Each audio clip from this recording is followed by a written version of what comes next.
ओम शांति। Good evening to everyone. और आज के हमारे हिंदी टॉक सीरीज में हम आप सभी का बहुत स्वागत करते हैं, अभिनंदन करते हैं। और आज का हमारा टॉपिक है switch from fear to love, भय से प्रेम की ओर बढ़े। तो जब कहा जाता है कि अम, प्यार से बढ़कर कोई शक्ति नहीं, लेकिन उस बीच में कहीं ना कहीं एक डर भी छुपा रहता है। और हमने देखा है कई बार हम कोई डिसीजन लेते हैं या किसी से बात करते हैं तो आउट ऑफ फियर करते हैं या आउट ऑफ लव करते हैं, तो दो बातें उसमें आ जाती हैं। तो जहाँ पर डर है तो नेचुरली हमारे डिसीजंस भी राइट नहीं होंगे, या हमारा कम्युनिकेशन भी उतना पावरफुल नहीं होगा या उतना नेचुरल नहीं होगा। सो उस डर को कैसे अपने अंदर से निकालें। और कई बार तो देखा जाता है कि हम भगवान को भी प्यार से ज्यादा डर से याद करते हैं, कहीं ऐसा ना हो जाए, कहीं ऐसा ना हो जाए। तो वो डर की वजह क्या है और कैसे हम इसमें शिफ्ट, इसको हम स्विच करें, प्यार प्यार में बदल करके हर कार्य को हम सहज बनाएं। तो वो आज हम सुनेंगे हमारे परम आदरणीय आरती दीदी जी से। और मैं अभी उनका परिचय भी देना चाहूंगी। और ये हमारा एक सौभाग्य है कि आज दीदी जी खास हमारे साथ में इंदौर, जो कि मध्य प्रदेश, भारत में मध्य प्रदेश स्टेट्स में इंदौर सिटी, तो वहां से आप हमारे साथ में जुड़े हैं। तो दीदी जी आपका भी बहुत बहुत स्वागत है हमारे टॉक में। और दीदी का परिचय, दीदी डॉक्टर ब्रह्मा कुमारी आरती दीदी जी, आप जोनल इंचार्ज हैं मध्य प्रदेश एवं छत्तीसगढ़ के। तो ब्रह्मा कुमारी के जितने भी सेंटर्स हैं इंदौर, सॉरी, मध्य प्रदेश में और छत्तीसगढ़ में, और वहाँ के आप इंचार्ज हैं, डायरेक्टर हैं। और आपको जो ब्रह्मा कुमारी का परिचय मिला 1967 में, सो आप सोच सकते हैं मोर देन 5 डेकेड्स, 58 ईयर्स से आप ब्रह्मा कुमारी से कनेक्टेड हैं। आप राजयोग का अभ्यास करते हैं, कुशल राजयोग शिक्षिका हैं।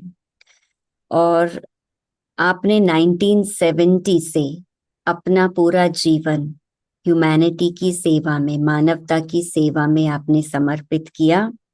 और आज आपके अंडर में, आपके नेतृत्व में 300 से भी अधिक सेवा केंद्र पूरे स्टेट में चल रहे हैं। और आपके साथ में 500 ब्रह्मा कुमारी बहनें, 500, it's not a small number. मैं जब पढ़ रही थी तो मुझे सोचकर भी गूज पिंपल्स आ रहा था कि आपके नेतृत्व में, कि आप कितने कुशल लीडर हैं, कि 500 से भी अधिक बहनें सेवाएं देती हैं, ब्रह्मा कुमारी की विभिन्न एक्टिविटीज में पार्ट प्ले करती हैं।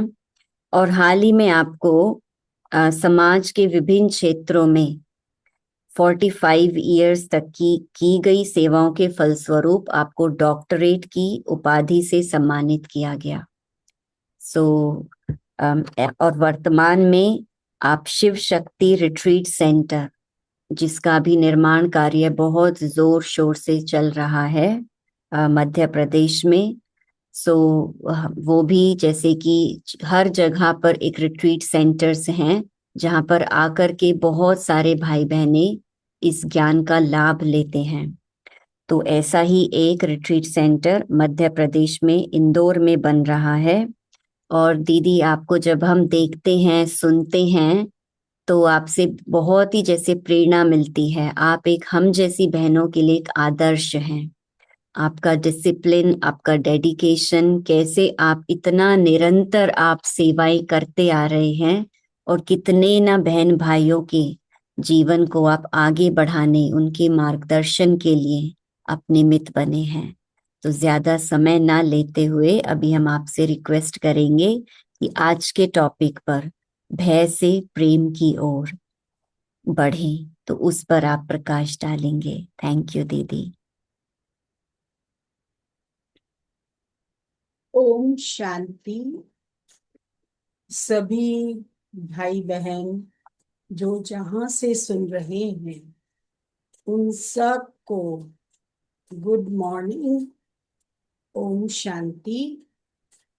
आप सब भाई बहनों को हम आज बताने वाले हैं कि कैसे हम भय को समाप्त कर और भगवान से शक्ति लेकर कैसे आगे बढ़ सकते हैं। भय किस बात से होता है? नेगेटिव थॉट्स के द्वारा भय होता है और पॉजिटिव थॉट्स के द्वारा हमारा प्रेम उमड़ता है मनुष्य आत्माओं के लिए, भगवान के लिए एवं जो भी हमारे संबंध संपर्क में आने वाली आत्माएं, उन सब को हम प्रेम से अपने नजदीक, भगवान के नजदीक खींच लेते हैं। सोचिए, भय उत्पन्न क्यों हुआ? भय छोटी छोटी बातों में उत्पन्न होता है और भय मन से उत्पन्न होता है। वैसे भय नहीं लगेगा, लेकिन जब नेगेटिव थॉट लगने लगती हैं, सोच चलता है, तो भय उत्पन्न हो जाता है। और नेगेटिव थॉट किस बेस पर चलती है? जैसे कुछ बातें मैं आपके सामने रखती हूं। सबसे पहले हमें थॉट आता है अपनी बीमारियों के कारण। जब हम बीमार होते हैं और इन्वेस्टिगेशन कराने के लिए हॉस्पिटल जाते हैं, डॉक्टर के पास जाते हैं, तो डॉक्टर कैसी बीमारी बताएगा, क्या बताएगा? अभी तक डॉक्टर ने तो कुछ बताया नहीं, लेकिन हमें पहले से ही विचार चलने लगा, कहीं मुझे कैंसर तो नहीं हो गया, कहीं मुझे फ्लू तो नहीं हो गया, कहीं मुझे टीबी तो नहीं हो गई। थोड़ा सा कफ आने लगा, थोड़े से हम बीमार हुए, बुखार उतर नहीं रहा है, तो तुरंत हमको ये स्मृतियां आने लगती हैं। और ये स्मृति इतनी ज्यादा बढ़ जाती है क्योंकि वर्तमान समय में नेगेटिव थॉट्स हम सबका बहुत पीछा करती हैं। और जब ऐसी थॉट चलती है तो तुरंत क्या होता है कि दुखी हो जाते हैं और दुखी होकर फिर सोचने लगते हैं, तनाव उत्पन्न हो जाता है। और तनाव उत्पन्न होगा तो सोचिए, बीमारी जो है वो बढ़ जाएगी और घर कर लेगी। लेकिन अगर हमें पॉजिटिव थॉट चलता है तो खुशी होती है। और पॉजिटिव थॉट्स के कारण ही हम कहीं ना कहीं से शक्तियां लेकर अपने अंदर अपनी बीमारी को समाप्त कर सकते हैं। तो बीमारी भी जब आई तब थॉट चले। ऐसे ही व्यक्ति गरीबी के कारण भी नेगेटिव सोचने लगता है कि कितनी गरीबी छाई हुई है, कितना दुख छाया हुआ है। आज हमारे पास पैसे नहीं, आज हम मकान नहीं खरीद सकते, कार नहीं खरीद सकते, और साथ साथ हम खाना पीना अच्छे से नहीं खा सकते। तो ऐसी गरीबी में हमारी स्थिति क्या हो गई? और इस गरीबी के कारण आप सबने सुदामा का मिसाल सुना होगा कि सुदामा इतना गरीब हो गया था कि वो अन्न का दाना भी मुंह में नहीं डाल सकता था, और वो मुट्ठी भर चावल भगवान के पास ले जाने के लिए सोचता जरूर था, लेकिन उसके कदम भगवान की तरफ बढ़ नहीं सकते थे। हिम्मत करके एक दफे वो एक मुट्ठी चावल लेकर भगवान के पास गए, परमात्मा के पास गए, और जाकर उन्होंने वो चावल दिया। भगवान ने उसे अपना मित्र माना था, और मित्र मानने के कारण जब मुट्ठी चावल उससे लेकर खा लिया तो उसको उसके बदले में सोने के महल मिल गए, अर्थात उसका घर गोल्डन पैलेस बन गया। और वो अन्न की शुद्धि के साथ साथ एक अन्न मुट्ठी भर दान देने से उसे इतनी प्राप्ति हो गई। तो ऐसे ही हमको भी अन्न का दान जरूर करते रहना चाहिए। अन्न के दान से हमारा घर भरपूर रहता है, और पॉजिटिव थॉट्स जब चलाते हैं हम, चलाना भी हमें पड़ती है, क्योंकि हम उस परम पिता परमात्मा की संतान हैं। वो परमात्मा हम आत्माओं की रखवाली करने वाला है। वो परमात्मा हमें हर चीज से भरपूर करने वाला है। और वर्तमान समय की परिस्थितियों को देखकर परमात्मा को हम बच्चों ने पुकारा है, गॉड को पुकारा है, तो वो हमारी आवाज सुनकर इस सृष्टि पर आया है, और आकर के हम आत्माओं को सब चीज सहज करके दे रहा है, परिवर्तन कर रहा है। विश्व का परिवर्तन, आत्माओं का परिवर्तन, प्रकृति का परिवर्तन, हर चीज का परिवर्तन पॉजिटिव थॉट्स भर के वो कर रहा है। तो इसीलिए हमें ऐसे परमात्मा की स्मृति में हर समय रहना चाहिए। नेगेटिव की जगह हम पॉजिटिव थॉट्स चलाते रहे तो उससे हमें प्राप्ति भी सहज हो जाएगी। और इसके साथ साथ हमें अपमान का भय होता है। अपमान का भय कैसे होता है? देह अभिमान के कारण, बॉडी कॉन्शियसनेस के कारण। जब हमें बॉडी कॉन्शियसनेस होता है, देह का अहंकार होता है, तो उस अहंकार से हम चूर हो जाते हैं। अहंकार के नशे में हम इतना डूब जाते हैं कि हम अपने को बहुत एकदम पावरफुल व्यक्ति समझने लगते हैं। लेकिन हमें ये नहीं पता कि इस दुनिया को चलाने वाला वो स्वयं भगवान है, जो चलाता है, जो पावर भरता है। अगर हम उसके सामने अहंकार दिखाएंगे तो हमारी स्थिति क्या होगी?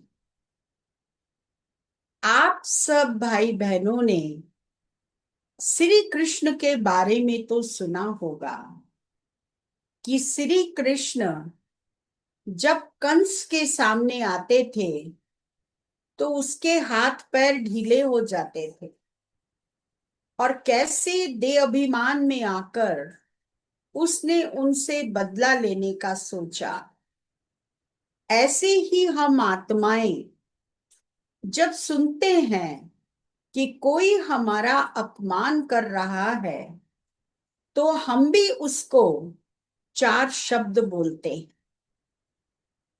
अपमान को सहन नहीं कर पाते, जबकि परमात्मा ने हम आत्माओं को कहा है, मान, अपमान, स्तुति, निंदा, जय, पराजय सब में समान। किसी भी बात में कम नहीं होना, बराबर होना। हम हमेशा परमात्मा के महावाक्य सुनते हैं, पढ़ते हैं, जिसमें हमेशा परमात्मा के यही डायरेक्शन आते हैं कि कोई कितना भी गाली दे, लेकिन आप उसको फील नहीं करना, आप उसको अपमानित होकर नहीं सुनना, बल्कि खुशी से लेना कि ओहो, मेरा हिसाब किताब इस आत्मा के साथ चुकता हो रहा है। अगर ये मुझे गाली देती है, तो मैंने भी इसको कोई ना कोई कष्ट पूर्व जन्म में दिया होगा। इसीलिए मैं इस आत्मा को शांति की दान दूं, सुख का दान दूं और पॉजिटिव बातें सुनाऊं, जिसे कहते हैं सकाश देना। मैं इसे सकाश दूं, तो अपने आप ही इसका बोलना समाप्त हो जाएगा। इसीलिए हमें हमेशा उपकार की भावना रखनी चाहिए। कभी भी हम किसी से अपकार की स्थिति पैदा न करें। कोई कितना भी करे, लेकिन हमें नहीं करना। आप सब भाई बहन आज यहाँ भय से निवारण सुनने के लिए बैठे हैं, तो मैं समझती हूँ कि आप सब उस परमात्मा से, खुदा से, भगवान से जुड़े हुए हैं और किसी न किसी रूप में आप उसको याद जरूर करते होंगे। तो आप उनसे शक्ति लेकर अपने अंदर इतनी पावर भरिए कि आप अपमान को सहन कर सकें, क्योंकि सहन करने की शक्ति हमारे अंदर बहुत होनी चाहिए। सहन शक्ति से ही हम आगे बढ़ सकते हैं। सहन शक्ति से ही हम व्यर्थ चिंतन को समाप्त कर सकते हैं।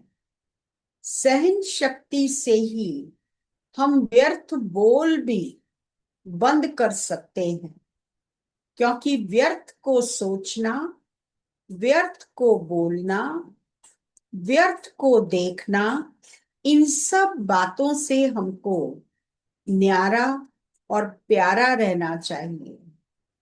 और इसके साथ साथ अभी देखिए समय ऐसा चल रहा है, तो जब हमें बुढ़ापा आता है, भय तो हमको बचपन में भी होता है। छोटेपन में बच्चा होता है तो उसे भय लगता है, पर माता पिता के संरक्षण में रहने के कारण वो अपने को बहुत बहादुर समझता है।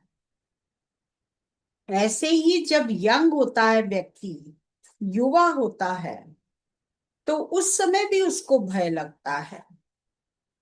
और फिर युवा के बाद जब बुढ़ापे में आता है, वो अपनी थर्ड स्टेज पर आता है, तो उस समय भी उसको भय लगता है।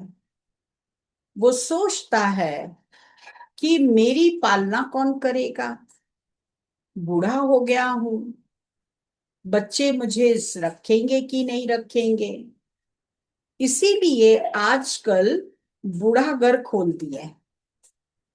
कि सब जो है उसमें भर्ती हो, और घर में बच्चों को कुछ वो नहीं उठाना पड़े, टेका नहीं देना पड़े किसी भी बूढ़े व्यक्ति का। लेकिन ये गलत है, हमारी सोच गलत है। जितने भी बुजुर्ग लोग होते हैं उनकी बहुत सी बातें हमारे लिए उपयोगी होती हैं। और बूढ़ा घर में अगर है, अपने दादा दादी घर में है, नाना नानी घर में है, तो वो बच्चों को भी संस्कार अच्छे दे सकते हैं। इसीलिए भारतवर्ष में जॉइंट फैमिली सिस्टम है, जहां पर 50 की फैमिली भी इकट्ठी रहती है, और साथ साथ सभी एक दो की मदद करते हैं, एक दो से मिलते हैं, एक दो से लेन देन करते हैं। क्योंकि आज जब हमको नेगेटिव सोच चलता है, तो उस नेगेटिव सोच को हम किसी न किसी से राय सलाह करना पसंद करते हैं। सोचते हैं कि हम कुछ कहें, हम कुछ सुने, और उसके कारण हमें कोई ना कोई दोस्त या कोई ना कोई पार्टनर जरूर चाहिए। तो परिवार में अगर बहुत सारे लोग हैं, तो उनमें से किसी एक को हम पार्टनर बनाकर उसके साथ लेन देन कर सकते हैं। और जब लेन देन करते हैं, बातचीत करते हैं, तो क्या होता है, हमारा मन हल्का हो जाता है। कोई ना कोई राय हमको अच्छी मिल जाती है, जिसके कारण हम उस राय के अनुसार चलते हैं, तो हमें प्राप्ति भी होती है और रास्ता भी सुगम हो जाता है। तो इसीलिए हमें बुढ़ापे का भी ध्यान रखना है। और बुढ़ापे में भी जो भय होता है वो हमको निकाल देना है, कि नहीं, आप बुजुर्ग हैं, आप घर के मेंबर हैं, और आपको घर में ही रहना है, और घर में रहकर हम सबको सही डायरेक्शन देकर चलाना है। इसीलिए इसका भी भय हमको निकालना है। अगर आप भय को अंदर रखेंगे तो वो नुकसान पैदा करेगा। इसलिए हमें परमात्मा ने ये कहा है कि किसी भी स्थिति में रहो, लेकिन उस निराकार परमात्मा को याद करते रहो। और इसके साथ साथ मौत का डर भी रहता है लोगों को। मौत का डर कैसे? आज फ्लाइट में हम बैठेंगे तो सोचेंगे कहीं फ्लाइट चलते चलते रुक नहीं जावे, हम कहीं पीछे ना रह जाएं, एक्सीडेंट ना हो जाए। माने कितने थॉट्स हमको उस समय चल जाते हैं। लेकिन हमें भय नहीं रखना चाहिए। मरना तो एक दिन है। जब मरना है तो मरने से डरना क्या? डरने की कोई बात नहीं। और जब जिसका समय आया होगा उस समय वो मरेगा। कोई ऐसा नहीं है कि वो पहले से ही शरीर छोड़ दे। लेकिन इसमें हमें डर नहीं होना चाहिए। मौत का सामना करने वाले मौत से परे हो जाते हैं। मरने वाले जब परमात्मा की याद में रहते हैं, उसकी स्मृति में रहते हैं, तो उन्हें मरने से डर नहीं लगता। इसीलिए हम आत्माओं को ऐसा अभ्यास करना है कि हम कभी मरे नहीं। जैसे मैं आपको बताती हूँ, हमारी मातेश्वरी बहुत ही शक्तिशाली थी। जगदम्बा सरस्वती जिसका नाम है, शारदा जिसका नाम है, अन्नपूर्णा जिसका नाम है, वो सर्वश्रेष्ठ मम्मा इस यज्ञ को संपूर्ण रूप से चलाने वाली थी, बाबा का राइट हैंड, और बाबा को हर बात में हेल्प करती थी, बाबा की हर बात को मानती थी और तुरंत उसको कार्य में लाती थी। तो इसीलिए एक दफे मम्मा बीमार हुई, बॉम्बे में आई, तो डॉक्टर्स ने चेकअप किया तो मम्मा को कैंसर था, 3rd स्टेज में। रमेश भाई के घर पर मम्मा को रखा था बॉम्बे में, और फिर रमेश भाई ने बाबा को कहा कि मम्मा कैंसर से पीड़ित है, तो मम्मा को ये बात बताई जाए। और इसके बाद बाबा ने हाँ कहा। फिर उन्होंने अव्यक्त बाप दादा को, माने ट्रांस में जो बहनें जाती हैं वो भगवान से मिलकर और वहां से संदेश लेकर आती हैं। तो उस समय बॉम्बे में दीदी की बहन अपनी शीलेंद्रा दादी थी, उन्होंने बाबा को संदेश दिया, रमेश भाई ने खास भेजा और बाबा को बुलाया और बुला करके कहा कि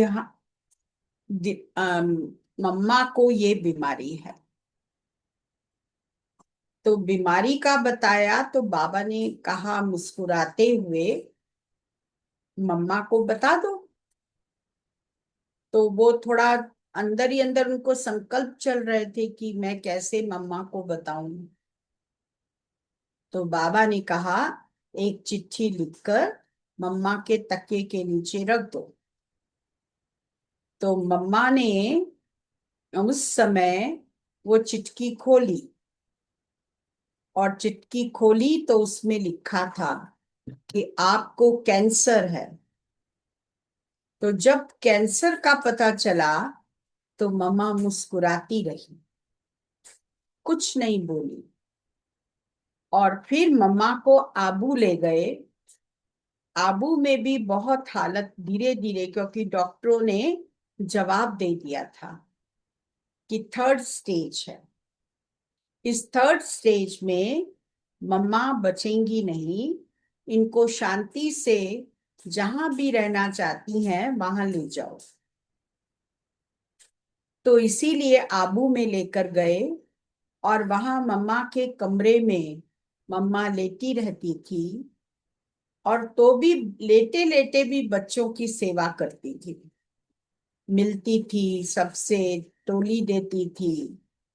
और एक दफे बाबा ने उनके सामने ही अंगूर की बेल लगाई थी बगीचे में, और अंगूर की बेल में अंगूर आ गए थे। तो बाबा ने मम्मा को कहा, मम्मा अंगूर आ गए हैं और आपको सब बच्चों को अंगूर खिलाना है। तो भी मम्मा ने देखी, इतनी बीमारी होते हुए भी। आज सोचो कि किसी को अगर कैंसर की बीमारी होगी तो उसकी स्थिति क्या होगी। व्यक्ति ज्यादा दिन तक उस स्थिति से जूझ नहीं सकता है, इतनी तकलीफ होती है, इतना दर्द होता है कि उसको सहन करना मुश्किल हो जाता है, और लोग इतना सहन नहीं कर सकते। पर मम्मा ने उसको सहन किया, तकलीफ बहुत थी, तो भी बाबा ने मम्मा को हॉल में लिटाया और वहां पर वो अंगूर सब बच्चों को दिलाए मम्मा के सामने। और फिर उसके बाद मम्मा ने शरीर छोड़ा। तो कहने का मतलब क्या है कि बीमारी से जूझने की शक्ति भी हमको तब आती है जब हम भगवान के प्रति समर्पित हो जाते, भगवान के प्रति हमारी आस्था पक्की हो जाती है, निश्चय पक्का हो जाता है और उस निश्चय के आधार पर हम परमात्मा की स्मृति में रहने का पुरुषार्थ करते हैं। तो मम्मा के जीवन से बहुत कुछ सीखने को मिला। आज हमारे इस संस्था की सबसे पहली एडमिनिस्ट्रेटिव हेड मातेश्वरी जगदम्बा थी। जगदम्बा इसलिए कहते हैं कि वो जगत के पालनहार हैं, जगत का उद्धार करने वाली हैं, जगत को वो परिवर्तन करने वाली हैं, और उन्होंने परिवर्तन जगत को किया है हम सब आत्माओं में खुशबू भरकर। बहुत ही सौम्य जीवन, साधारण जीवन। वैसे देखा जाए तो जब मम्मा लौकिक परिवार में रहती थी तो बहुत फैशनेबल थी, सब चीज पहनने का शौक, इंग्लिश स्कूल में पढ़ती थी, और कैसे डांस और गाना सब चीज उनकी हॉबी थी। बाबा ने उनको गाना गाने के लिए अपने पास बुलाया था, और गाना सुना बाबा ने। कौन सा? उस समय एक गीत बहुत प्रचलित हुआ था, तो उस गीत को बाबा ने मम्मा से सुना। जब मम्मा से सुना तो मम्मा ने गीत गाया, बहुत अच्छा गाती थी, सितार बजाती थी, बहुत अच्छी वीणा बजाती थी, तो हर चीज में निपुण थी। और अपना प्रभाव हम वत्सों के ऊपर उसी अनुसार छोड़ा। तपस्या करना भी सिखाई, गलतियों को भी इशारे से ध्यान पर दिलाया। छोटी मोटी गलतियां तो संगठन में होती ही हैं, जहां बहुत सारी बहनें रहेंगी, भाई बहन रहेंगे, वहां कुछ ना कुछ तो बात होगी ही। तो गलतियों को भी हल्के से इशारा देती थी, जो किसी को फील ना हो, जो किसी को न लगे कि इन्होंने हमारे बारे में क्या सोचा। तो ऐसी मातेश्वरी जगदम्बा, जो हम आत्माओं को इतना ऊंचा उठाने वाली। यही नहीं, ब्रह्मा बाबा, जिसको हम प्रजापिता ब्रह्मा कहते हैं, उनकी तो बहुत ही कमाल थी। कैसी कमाल? कि एक सेकंड में परमात्मा का साक्षात्कार हुआ। उस साक्षात्कार के आधार पर उन्होंने अपना बिजनेस वाइंड अप कर दिया। हीरे ज्वारात का धंधा था, बहुत जोरदार बिजनेस चलता था, लेकिन उस बिजनेस को बाबा ने समाप्त कर, और जो भी पैसा उनको मिला वो ईश्वरीय यज्ञ के अंदर लगाया। ईश्वर अर्थ दान दिया। ईश्वर अर्थ दान देने से, मैंने पहले भी आपको सुनाया सुदामा का मिसाल, तो धन का दान करने से धन की प्राप्ति होती है। आज दुनिया में लोग बाग, कोई धर्मशाला बनवाता है तो धर्मशाला बनाने वाले को बड़ा मकान मिलता है। कोई यूनिवर्सिटी बनवाता है तो यूनिवर्सिटी बनाने वाले को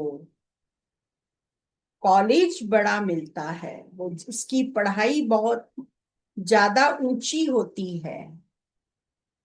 और इसके साथ साथ धर्मशाला बनवाने वाले को साथ साथ अपने धन का दान करने वाले को धन की प्राप्ति होती है। तो हमें परमात्मा के प्रति अपना तन मन धन तीनों ही समर्पित करना चाहिए।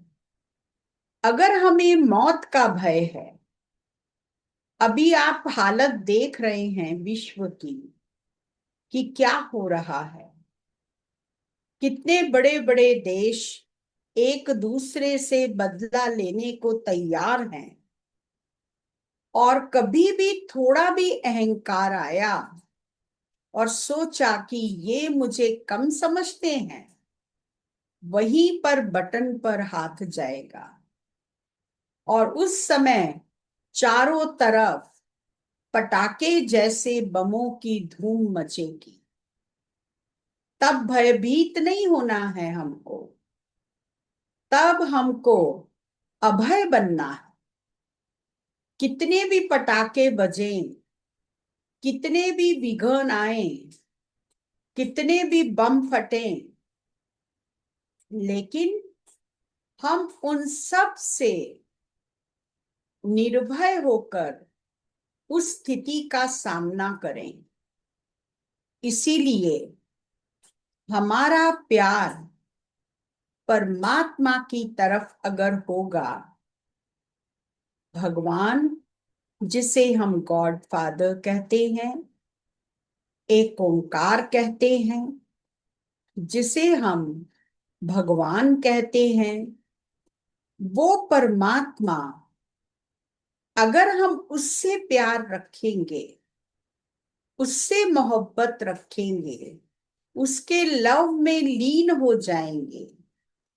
परमात्मा के साथ हमारा प्यार कैसा? अजापा जाप जैसा, अर्थात निरंतर हम परमात्मा की याद में रहने का अभ्यास करें। श्वासों श्वास उसकी याद रहे, उसकी स्मृति रहे, तो हम जितना उसको प्यार करेंगे, उतना वो भी हमको प्यार करेगा। और बहुत सी कहानियां भगवान के साथ बताई जाती हैं। मीरा का प्यार जब कृष्ण से सा और कृष्ण ने मीरा को साक्षात्कार कराया, तो उसने अपने परिवार, अपने राज्य को छोड़ दिया। वो दीवानी हो गई और वो गीत एक ही गाती थी, प्रेम दीवानी। तुम्हारे प्रेम में मैं दीवानी हो गई। इसीलिए, पर इसको सब लोग गलत मानते हैं। वो सोचते हैं कि प्रेम में भगवान के दीवाने हो गए, ये इनके ऊपर कुछ जादू हो गया है और ये जादू इनको जरूर कहीं ना कहीं दूसरे स्थान पर ले जाएगा। सन्यासी बन गए हैं, सन्यास कर लिया है। छोटे छोटे बच्चे, छोटी छोटी कन्याएं भगवान के प्रति अपने को अर्पित कहती हैं। उस समय दादियां भी बहुत छोटी एज में बाबा के पास आ गई थी, तो लोग पिकेटिंग करते थे, लोग आकर के उनको बोलते थे, तो वो कभी भी हिली नहीं। इतना पक्का दृढ़ निश्चय था। आज उसी निश्चय के आधार पर ये संस्था खड़ी है, क्योंकि वो लोग नींव थे और नींव ने आकर के पूरी संस्था, पूरा भवन अपने ऊपर उठाया हुआ है। वर्तमान में दादियां तो नहीं, परंतु अब दीदियां हैं। हमारी जयंती बहन जी, जो आपके सारे कारोबार को देखती हैं, वो उन्हीं में से एक हैं। आपको बहुत ही फायदा है कि इतनी बड़ी अथॉरिटी को आपने अपने पास रखा हुआ है। उनका सम्मान करना, उनका मान करना, ये आपको बहुत जरूरी है। और जितना आप उनसे राय लेकर कार्य करेंगे, उतनी आपको कार्य में सफलता मिलती जाएगी। तो हमें प्रभु से प्रेम करना, तेरे प्यार में बाबा हम खो गए। आज आपके सामने वहां सेंटर की बहनें होंगी, वो कितना प्यार से, कितना खुशी से आपकी सेवा करती हैं, आपको ज्ञान सुनाती हैं, अपने आप का ध्यान नहीं देती। तो उनका ध्यान देने के लिए आपको ध्यान देना पड़ेगा। आप भाई बहन जितना बहनों का रखवाली करेंगे, उतना वो आपकी सेवा अच्छी तरह से कर सकेंगी। इसीलिए आप इस बात पर ध्यान दें कि हम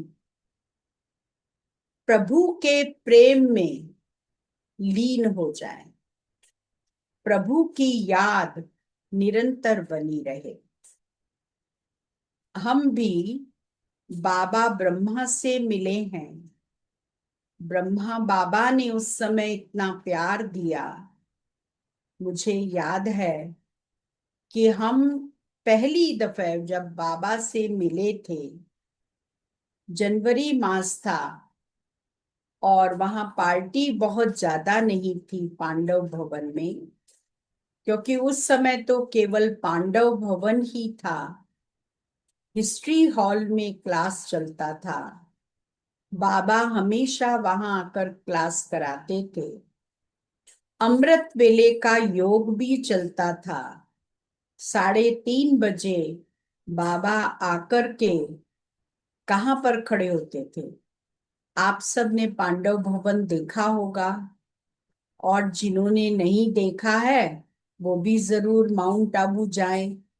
एक दफे तो अपने लाइफ टाइम में अगर आप जाएंगे तो आपको बिल्कुल अनुभव होगा कि हम स्वर्ग में आ गए।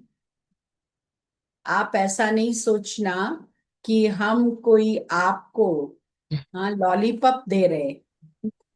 ये लॉलीपॉप नहीं है, परंतु एक्चुअल पोजीशन है। आप जाके देखिए तो आपको बहुत अच्छा महसूस होगा। तनाव से मुक्त हो जाएंगे, सब कुछ भूल जाएंगे। बस आपको ये लगेगा कि हमें बहुत बड़ी प्राप्ति हो गई है।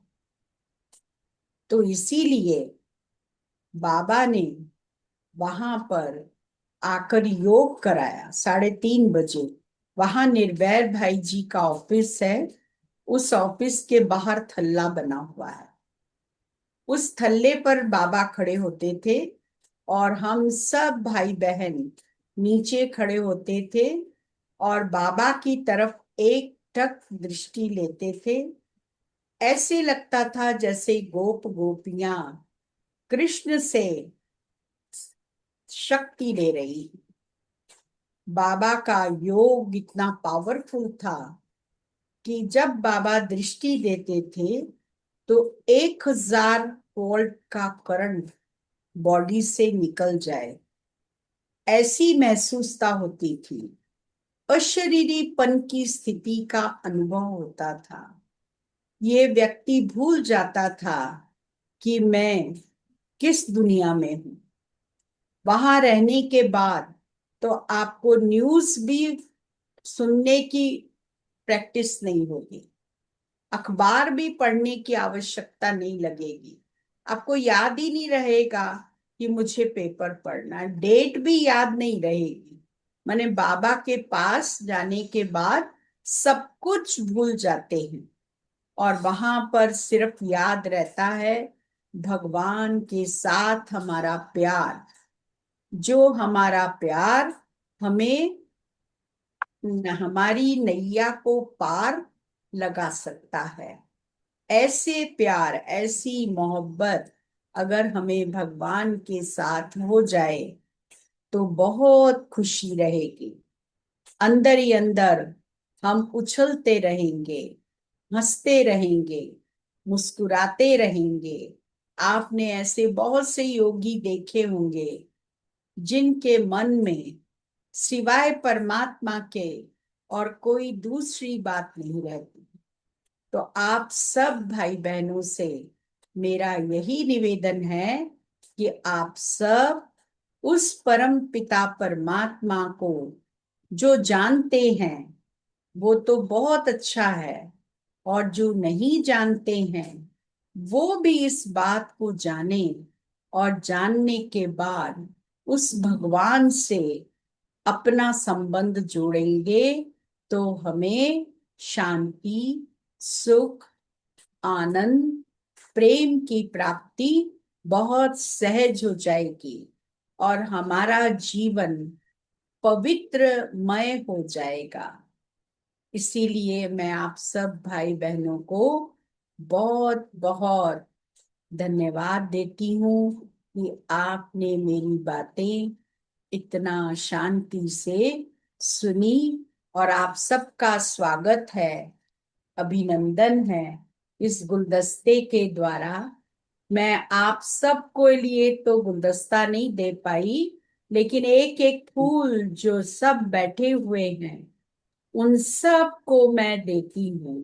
थैंक और यू। हमारी जयंती दीदी को भी ये गुलदस्ता जरूर देना। जी। आपको भी दे रही हूँ, ठीक है? थैंक यू दीदी, थैंक हाँ यू। जी। बहुत सुंदर, थैंक यू सो मच दीदी। आपने तो जैसे हमें, जो हमारे संस्था के फाउंडर ब्रह्मा बाबा और हमारी संस्था की फर्स्ट एडमिनिस्ट्रेटिव हेड मम्मा मातेश्वरी जगदम्बा, उनकी बातें सुनाकर कितना दिल को खुश कर दिया। और मैं शुरू में बताना भूल गई कि हमारे दीदी का सौभाग्य है कि वो हमारे संस्था के फाउंडर प्रजापिता ब्रह्मा बाबा से हम्म। 1967 में मिले हैं। तो ऐसी महान हस्ती आज हमारे साथ में है, तो हमारा कितना बड़ा भाग्य है। और कितनी सारी बातें दीदी ने आज हमें, जो करंट में आज हम देखते हैं। आपने बहुत अच्छा एग्जाम्पल दिया फ्लाइट का, कि हमने अभी देखा कि भारत में जो एयर इंडिया का जो प्लेन क्रैश हुआ, तो कैसे अभी उसके बाद हम कईयों से बातें करते हैं तो कहते हैं कि अभी तो हमें फ्लाइट में बैठने में डर लगता है कि हम ट्रैवल करें या नहीं करें। लेकिन ये आत्मा की बात है कि आत्मा जब हम अपने को समझ लेते, स्वीकार कर लेते, तो सब भय निकल जाता और अभय बन जाते। और फिर परमात्मा से हम अगर प्यार की डोर बांध लें तो जैसे कि हर बात सहज हो जाती। तो मुझे बहुत सारी बातें मैंने अपने लिए नोट भी की। आपने बहुत अच्छा सुनाया दीदी। अपमान का भय, ये सबसे बड़ी बात होती है, और उससे हम कैसे मुक्त बने। और भी कितने प्रकार के भय आपने सुनाए, मौत का डर, बुढ़ापे का डर। तो ये सारी बातें जो दीदी से हमने आज सीखा, उसको हम जरूर आपने कितनी सुदामा की बात, कृष्ण की बातें, और जो खास जो ब्रह्मा बाबा जब दृष्टि योग कराते तो कैसे वो गोप गोपियों के समान हम जैसे उनके साथ में परमात्म प्यार का अनुभव करते। So thank you so much दीदी। दिल से बहुत बहुत थैंक्स कि आपने अपना समय आज हमारे लिए निकाला। और अभी हम चाहेंगे दीदी कि आप 5 मिनट हमें अच्छी तरह, जो आपने अभी योग का अनुभव सुनाया प्रजापिता ब्रह्मा बाबा के साथ, तो हम सभी भाई बहनों को भी शॉर्ट में उसका अनुभव कराइए। Thank you.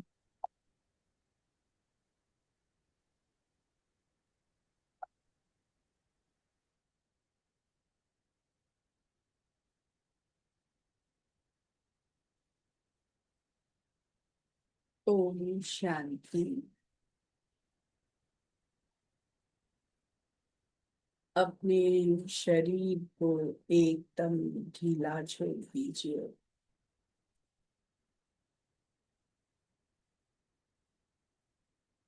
और सोचिए हम पांडव भवन में खड़े हैं,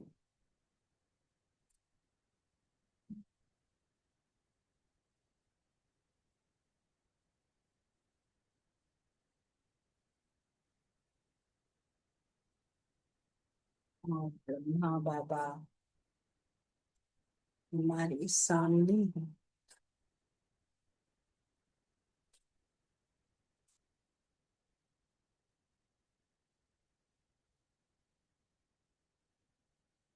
बाबा ने हमको पहला सबक दिया,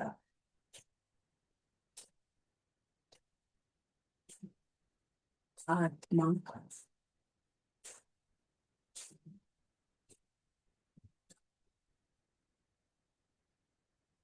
तो प्रैक्टिस कराई आत्मा की।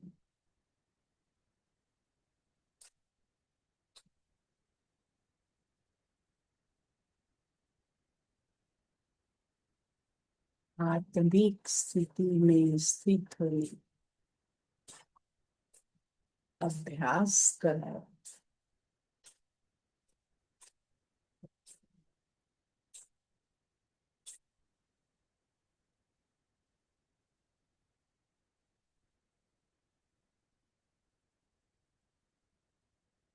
मैं आत्मा हूँ।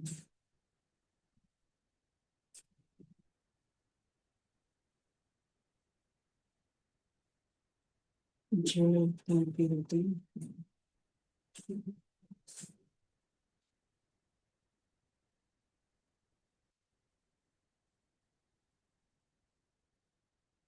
मन बुद्धि संस्कारों सहित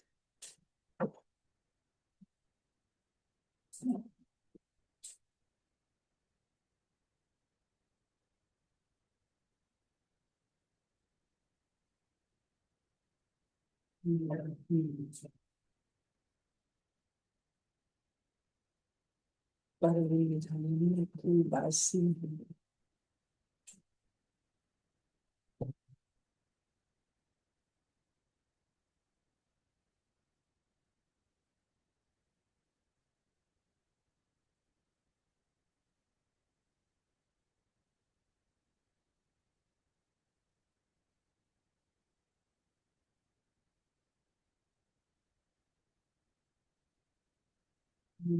माँ शांत स्वरूप, प्रेमी स्वरूप,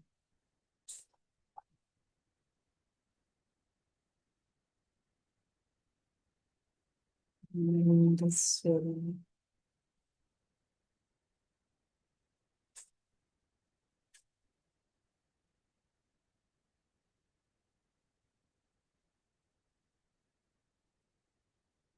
सुख स्वरूप,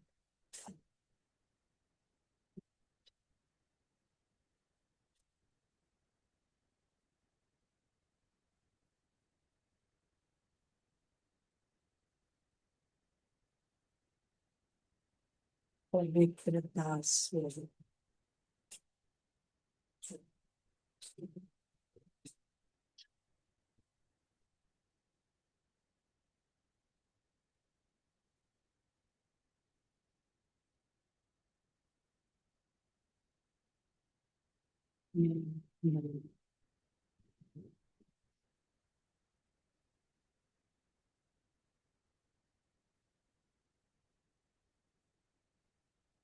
अपने सामने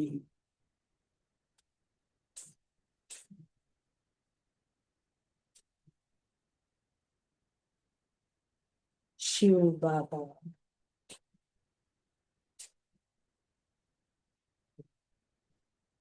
और ब्रह्म बाबा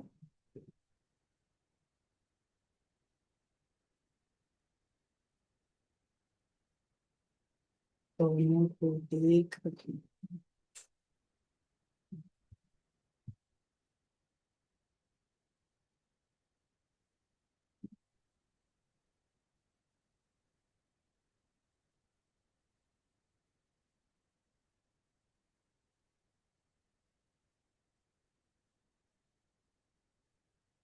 शिव बाबा ब्रह्मा बाबा के नेत्रों से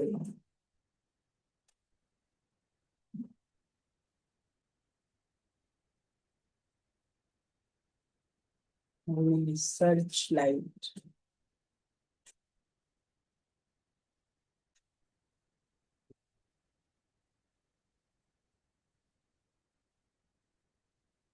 दे रहे थे।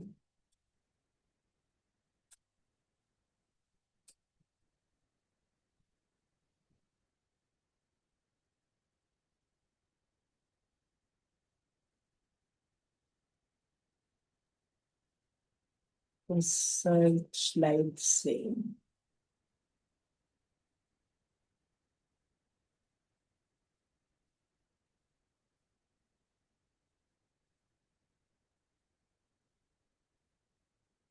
इस शरीर के माथे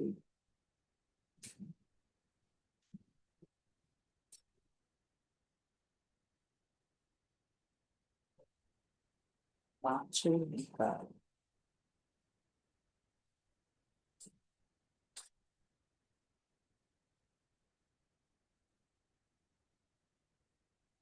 निकलते जा रहे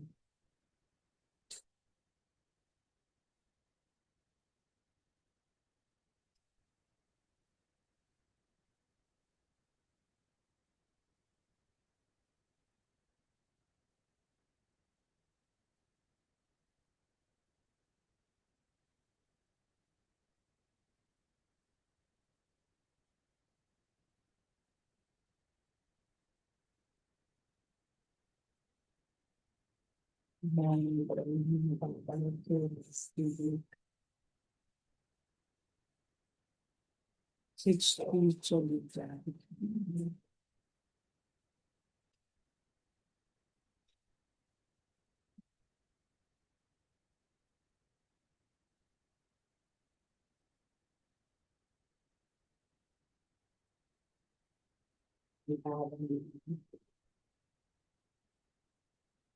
मेरे सिर पर अपनी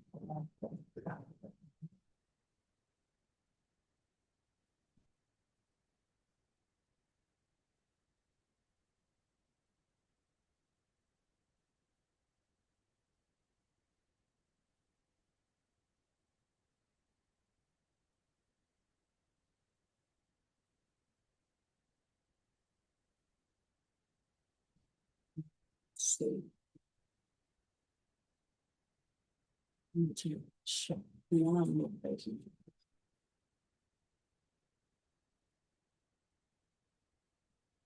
हैं।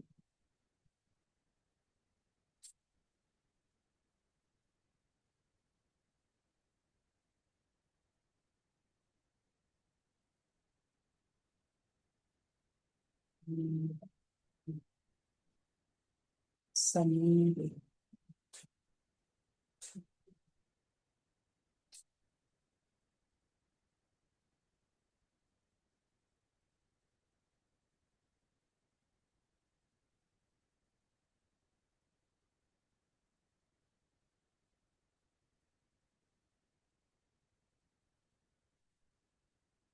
धीरे धीरे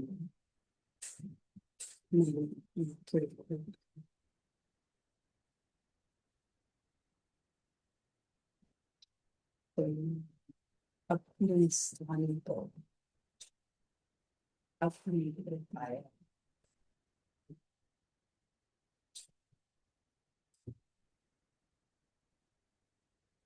सभी पांडव भवन से निकल कर अपने अपने स्थान पर रुच जाए। ओम शांति शांति